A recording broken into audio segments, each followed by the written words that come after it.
Hello. അപ്പോൾ ഇന്ന് നമ്മൾ കാലിക്കറ്റ് പോകാൻ വേണ്ടിയിട്ട് പോവുകയാണ്. ഹസ്ബൻഡിൻ്റെ വീട്ടിൽ വന്നിട്ട് ഞാൻ ആദ്യമായിട്ടാണ് എല്ലാവരും കൂടിയിട്ട് ഒരു ട്രിപ്പ് പ്ലാൻ ചെയ്ത് ഒന്ന് പുറപ്പെടുന്നത്. അപ്പോൾ ഇന്നാണ് നമ്മളെ ആ ദിവസം ഒന്ന് ഒത്തു വന്നത്. നമ്മൾ സ്വന്തം വണ്ടിയിലൊന്നുമല്ല കേട്ടോ പോണത്. ഇപ്പം നമ്മൾ പെരേന്ന് ഇറങ്ങി ഇങ്ങനെ നടന്ന് നമ്മൾ കുണ്ടൂർ അത്താണിക്കൽ പറയും, അവിടെ നിന്ന് ബസ് കയറി പിന്നെ അങ്ങനെ താന്നൂർ സ്റ്റാൻഡിലെത്തിയിട്ട് താന്നൂർ സ്റ്റാൻഡിൽ നിന്ന് കുറച്ചേ ഉള്ളൂ, ഇച്ചിരി ഉള്ളൂ റെയിൽവേക്ക് നടക്കാൻ. അങ്ങനെ റെയിൽവേക്ക് നടന്ന അവിടുന്ന് ട്രെയിനിനാണ് നമ്മൾ പോകുന്നത്. പിന്നെ കോഴിക്കോട്ട് നിന്ന് തിരിച്ച് ബസ്സിൽ വരണം എന്നാണ് നമ്മൾ ഒരു ഉദ്ദേശം. അങ്ങനെ എന്താ താന്നൂർ സ്റ്റാൻഡിലിറങ്ങി നമ്മൾ റെയിൽവേക്ക് നടക്കാനുള്ള ദൂരമുള്ളൂ. നടന്നു. നമ്മൾ ടിക്കറ്റൊക്കെ എടുത്തു. വെയിറ്റിംഗ് ഏരിയയിൽ കുറച്ച് ഒരു 15 മിനിറ്റോളം ഒക്കെ വെയിറ്റ് ചെയ്തിട്ടുണ്ടാവും. 11:45 ട്രെയിൻ ഉണ്ടായിരുന്നത്. അപ്പോൾ ഇവന് അലമ്പൊക്കെ തുടങ്ങിയിട്ടുണ്ട്. പിന്നെ ട്രെയിൻ വരുന്ന നേരത്തുള്ള കലഹങ്ങൾ നിങ്ങൾ തന്നെ കണ്ടോളി. അവന് അങ്ങനത്തെ ഒക്കെ ഇതിനോട് വലിയ ഇഷ്ടമാണ്. അപ്പോൾ ട്രെയിൻ വരുന്ന ടൈമിലും അവൻ്റെ റിയാക്ഷൻ ഉണ്ട്.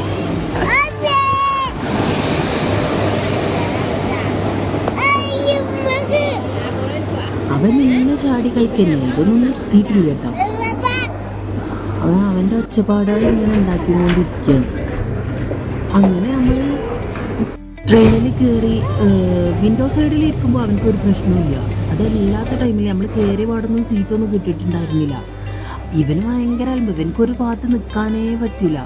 ഇവൻ ഒരിടത്ത് നിന്നാൽ ഇവനക്ക് ഇങ്ങനെ അങ്ങോട്ടും കൊണ്ട് നടക്കണം. അതിപ്പോൾ ട്രെയിനിൽ പറ്റുമോ എന്താ.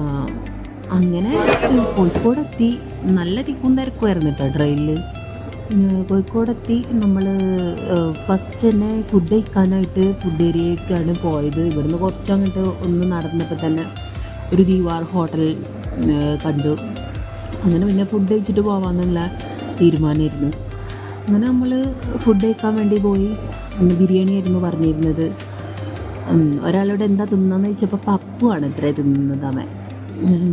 അങ്ങനെ ഫുഡൊക്കെ കഴിഞ്ഞ് ഇവൻക്ക് വെയിറ്റ് ചെയ്യാനുള്ള ടൈം പറ്റൂലല്ലോ. ഇവനുള്ള പ്ലേറ്റൊക്കെ എടുത്ത് അങ്ങോട്ടും ഇങ്ങോട്ടും ഏറിയലും ഒരു കഥ. അങ്ങനെ അത് കഴിഞ്ഞ് നമ്മൾ മിഠായി തെരുവിലേക്ക് ഇറങ്ങി. അവിടെ നമ്മൾ കുറച്ച് നേരം ഒന്ന് സ്പെൻഡ് ചെയ്ത് പിന്നെ നമ്മൾ അവിടെ നിന്ന് പോകും. കുറച്ച് സാധനങ്ങളൊക്കെ നമ്മൾ അവിടെ നിന്ന് നോക്കിയിട്ടുണ്ടായിരുന്നു. അങ്ങനെ പിന്നെ നമ്മൾ ഇവിടെ എത്തിയപ്പോൾ ഇനി നെക്സ്റ്റ് എവിടേക്കാണ് പോകണമെന്നുള്ള ഒരു തീരുമാനത്തിലായിരുന്നു. അതായത് ഹൈലൈറ്റ് മോള്, ലുലു മോള്, ബീച്ച്, ഈ 3 ഓപ്ഷനായിരുന്നു. അങ്ങനെ പിന്നെ രണ്ടും കേട്ട് നമ്മൾ തീരുമാനിച്ചു ഹൈലൈറ്റ് മോൾക്ക് പോകാതെ. ഇതിൻ്റെ കുറിപ്പ് മണ്ണെണ്ണണ്ടില്ലേ, ഇവന് ഒരിടത്ത് നിൽക്കൂലേ, ഇവന് ഇങ്ങനെ മണ്ടി ചാടി കളിക്കണം. അങ്ങനെ നമുക്ക് പെട്ടെന്ന് വെച്ചൊരു ബസ് കിട്ടി. നമ്മൾ ഹൈലൈറ്റ് മോൾക്ക് ബസ് കയറിയിട്ടുണ്ടായിരുന്നു. പിന്നെ ആ പാലം മുറിച്ച് കടന്നിട്ടാണ് കേട്ടോ ഹൈലൈറ്റ് മാൾ പറഞ്ഞത്. അങ്ങനെ നമ്മൾ അവിടെ പോയി. ഫ്രണ്ടിൽ തന്നെ നല്ല ക്രിസ്മസ് ഡെക്കറേഷനും അത് എനിക്ക് നല്ല ഇഷ്ടപ്പെട്ടു കേട്ടോ. നല്ല ഡെക്കറേറ്റ് ചെയ്തിട്ടുണ്ടായിരുന്നു. ക്രിസ്മസ് ആയതല്ലേ, അതിനെ കൊണ്ടായിരിക്കും. നല്ല നാക്കിൽ front area full of decoration ആയിരുന്നു. ആദ്യം ഹൈലൈറ്റ് മോളിൻ്റെ മുന്നിലൊരു സംഭവം ഉണ്ട് കേട്ടോ, അതിപ്പോൾ നിങ്ങൾക്ക് കാണാം. കണ്ടോ, അത് ഞാൻ ആദ്യം വിചാരിച്ചത് ഇതെന്തോന്നും സാധനം. പിന്നെ നമ്മൾ മേലെ ആ ഒരു കെട്ടൊക്കെ കണ്ടപ്പോഴാണ് എനിക്ക് മനസ്സിലായത് നമ്മൾ ക്രിസ്മസിന് ഡെക്കറേഷനും കാര്യങ്ങളൊക്കെ ചെയ്യുമ്പോൾ നമ്മൾ യൂസ് ചെയ്യുന്ന ഒരു ബെല്ലുണ്ടല്ലോ, ആ ബെല്ലാണെന്നുള്ളത് കേട്ടോ. അങ്ങനെ ഉള്ളൊക്കെ ഫുള്ള് ഇങ്ങനെ തന്നെ ഡെക്കറേഷൻ കൊണ്ട് നിറഞ്ഞിട്ടാണ്. അതായത് ക്രിസ്മസിൻ്റെ ടൈം ആയതുകൊണ്ടാണ് ഇങ്ങനെ ഡെക്കറേറ്റ് ചെയ്തിരിക്കുന്നത്. പിന്നെ ഈ ഒരു സ്നോ ഫാൻറ്റസി അത് എനിക്ക് ഭയങ്കര ഇഷ്ടപ്പെട്ടു കേട്ടോ. അങ്ങനെ കുറച്ച് വിഷ്വൽ അവിടെ നിന്ന് എടുത്തുകൊണ്ട് നമ്മൾ സ്റ്റുഡിയോയിലൊക്കെ നമ്മൾ കയറി നോക്കിന്. അപ്പം ഒന്നും എടുത്തിട്ടൊന്നും ഉണ്ടായിരുന്നില്ല കേട്ടോ മാളിലൊന്നും. നമ്മൾ അവിടെ കയറി അപ്പോൾ തന്നെ നമ്മുടെ ചങ്ങായി ഉറങ്ങിയിട്ടുണ്ടായിരുന്നു കേട്ടോ. അതുകൊണ്ട് അവിടെ നിന്ന് കുറച്ചെങ്കിലും ഒരു മനസ്സമാധാനം ഉണ്ടായിരുന്നു എന്ന് പറയാം. അങ്ങനെ അത് കഴിഞ്ഞ് അവിടെ നമ്മൾ ബീച്ചിലേക്ക് പുറപ്പെട്ട് ബസ്സിന് തന്നെ ഉണ്ടോ ഹൈലൈറ്റ് മോളിൽ നിന്ന് തിരിച്ചത്. ബീച്ചിൽ ഓട്ടോക്കാണ് വന്നത്. ഫൈനലി ബീച്ചിലെത്തി. അവിടെ നിന്ന് പിന്നെ മെയിനായിട്ട് ഫുഡ് സ്ട്രീറ്റ് ആണല്ലോ, ഫുള്ളായിട്ട് ഫ്രണ്ട് ഏരിയ ഫുള്ള് ഫുഡ് കൊണ്ട് നിറഞ്ഞിട്ടുണ്ട്. അവിടെ നമ്മൾ കുറച്ചൊക്കെ മേടിച്ച് കഴിച്ച് പിന്നെ കടൽ കാണാൻ വേണ്ടിയിട്ട് നമ്മൾ ഉള്ളോട്ടേക്ക് പോയപ്പോഴാണ് അവിടെ സവാരി നടക്കുന്നത് അറിഞ്ഞത്. അതും നമ്മുടെ ഒട്ടൊക്കെ കഴിഞ്ഞു. പിന്നെ ഞാൻ നമ്മൾ ഒട്ടകത്തിനെ മാത്രമേ ആദ്യം കണ്ടിട്ടുണ്ടായിരുന്നുള്ളൂ. പിന്നെ കുറച്ച് കണ്ട് കടലിൻ്റെ വിഷ്വൽസൊക്കെ പിന്നെ എടുത്ത് പിന്നെ നമ്മൾ കുറച്ച് കഴിഞ്ഞ് തിരിഞ്ഞപ്പോഴാണ് കുതിരനെയും കാണുന്നത് കേട്ടോ. കുതിര സവാരിയും ഉണ്ടായിരുന്നു. അപ്പോൾ ഇത്രയൊക്കെ തന്നെ ഉള്ളൂ ഈ വിശേഷങ്ങൾ പറയാനായിട്ട്. നമ്മുടെ ലുട്ടാപ്പി ഇവിടെ കടലിലിറങ്ങിയവരൊക്കെ ഇങ്ങോട്ട് കരക്കടിപ്പിക്കണ തിരക്കിലായിരുന്നു കേട്ടോ.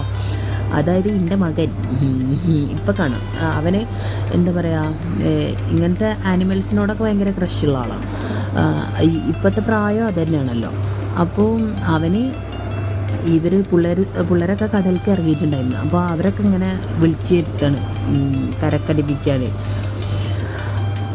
അങ്ങനെ നമ്മൾ അവിടുന്ന് തിരിച്ചു വരാൻ ഭയങ്കര ബുദ്ധിമുട്ടി കേട്ടോ. കാരണം ഒരു ഓട്ടോ പോലും കിട്ടണേ. നമ്മൾ ബീച്ചിൽ പോയത് ഓട്ടോയിലാണ്, പക്ഷേ ഇങ്ങോട്ട് തിരിച്ചിട്ട് ഒരു ഓട്ടോ പോലും കിട്ടുന്നില്ല. ലാസ്റ്റ് എങ്ങനെയൊക്കെ കുത്തി കൊള്ളിച്ച് ഒരു ഓട്ടോറിക്ഷയിൽ എല്ലാവരും കൂടി കയറി കോഴിക്കോട് ബസ് സ്റ്റാൻഡിൽ വന്ന് നമ്മുടെ ചമ്മാട്ടേക്കുള്ള ബസ് കയറി. അവിടുന്ന് പിന്നെ എൻ്റെ ഹസ്ബൻഡ് ബുക്ക് ചെയ്തു. പിന്നെ ബാക്കിയുള്ളവർ ഓട്ടോയിൽ വന്നു. അങ്ങനെ നമ്മൾ വീട്ടിലെത്തി.